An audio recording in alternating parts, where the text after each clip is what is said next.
I want to share with you a life-changing experience that occurred in January 2012.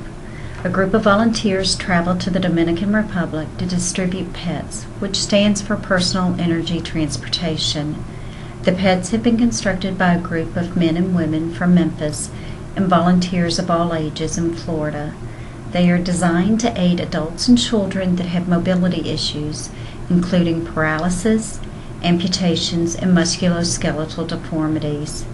Different from a standard wheelchair, these carts have a cargo area that allows the recipient to transport groceries, children, or the basic means for making a living.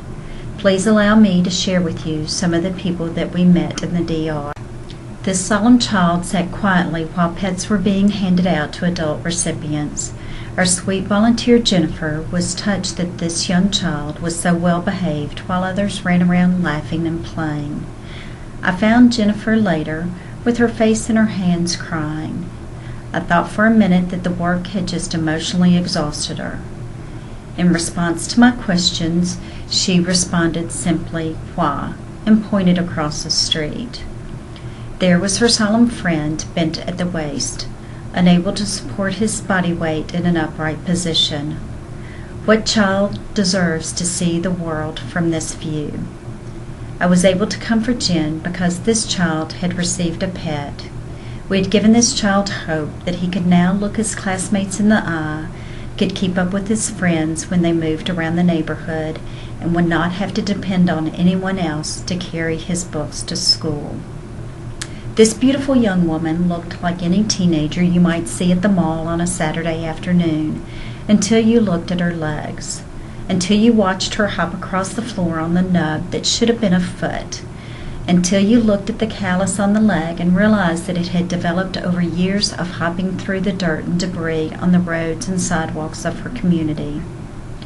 She was scared when we put her in the pet, but like most teenagers anywhere learning to drive, she grasped the concept and was soon wheeling off down the road, laughing with her friend. Members of our team met Mary on their first trip to the Dominican for the PET program.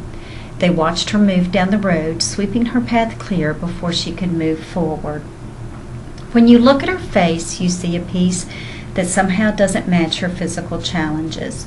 No anger, no resentment. She left our team fighting tears because she wanted to pray for them.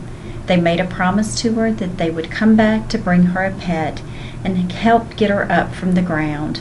Through the work of PET Memphis, they were able to keep that promise. Everyone that went had a story that touched them. I saw this young man when he was assisted out of a car into his wheelchair. Just by looking at him, you knew he was in his mid-20s. He was paralyzed from the waist down, and he was so very angry. It wasn't hard to imagine why. The poet Maya Angelou reminds us that the bow in the clouds comes not out of a beautiful blue sky, but a sky filled with dark clouds, a sky full of despair. She encourages us to be the hope that people are searching for in their times of need. Be someone's hope. When this young man was placed in the pet and began to move himself up and down the street, his smile was a rainbow. He excitedly started making plans with his friends. Now we can sell water. We are asking you to help us return to the Dominican Republic. Our goal is to raise the $2,500 needed to pay the import fee for our container of pets to get into the DR. You can help us financially, you can continue to encourage us, and you can pray for us. Whatever you choose to do, please know that you will be helping us change a life.